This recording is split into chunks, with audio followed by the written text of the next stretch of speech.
ఓం నమో అర్ధగిరి వీరాంజనేయ స్వామి దేవతాభ్యో నమ. అర్ధగిరి వీరాంజనేయ స్వామి వారి దేవస్థానం యొక్క స్థల పురాణం అన్నమాట. ఆంజనేయ స్వామి వారు త్రేతాయుగంలో రామరావణ సంగ్రామం జరిగినప్పుడు లక్ష్మణస్వామి ఇంద్రజిత్ యొక్క అస్త్రం వల్ల మూర్ఛపోతాడు అనమాట. అట్లా మూర్ఛపోయిన లక్ష్మణస్వామిని మూర్ఛ నుంచి మేలుకొల్పాలంటే సంజీవని అనే ఔషధ మూలిక కావాలి కనుక ఆ యొక్క కార్యభారాన్ని హనుమంతునికి అప్పగిస్తారు. హనుమంతుడు హిమాలయాల్లో ఉండేటువంటి ఈ యొక్క సంజీవిని పర్వతం కోసం హిమాలయాల్లోని గంధమాల పర్వత ప్రాంతాల్లో అన్వేషిస్తూ ఆ యొక్క పర్వతాన్ని పూర్తిగా పెక్కలించి తీసుకొచ్చే సందర్భంలో ఈ యొక్క ప్రాంతంలోకి వచ్చేసరికి భగవత్ సంకల్ప బలం వల్ల ఆ యొక్క పర్వతంలోని కొంత భాగం ఇక్కడ విరిగిపడిందని చెప్తారన్నమాట. అట్లా విరిగిపడిన పర్వత భాగమే మొత్తం కొండ అనమాట. అందుకే దీనికి అర్ధగిరి అని పేరు. తెలుగులో అరకొండ అంటారు.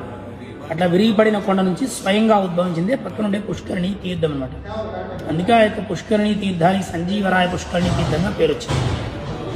ఆ తర్వాత ఈ యొక్క క్షేత్ర మహత్యాన్ని గమనించిన మహర్షులు ఈ క్షేత్రము ఆంజనేయ స్వామి వారి యొక్క వరప్రసాదం అని ఇక్కడ స్వామివారిని ప్రతిష్ఠించారు. ఆంజనేయ స్వామి వారిని సప్తర్షులో ఒకరైన కశ్యప మహర్షి ప్రతిష్ఠించారు అని చెప్తారు. ఇక్కడ స్వామివారు అత్యంత పురాతన ఆంజనేయ స్వామివారు ఉత్తరముఖంగా ఉంటారు. విజయకారకుడు, ఆరోగ్య ప్రదాత.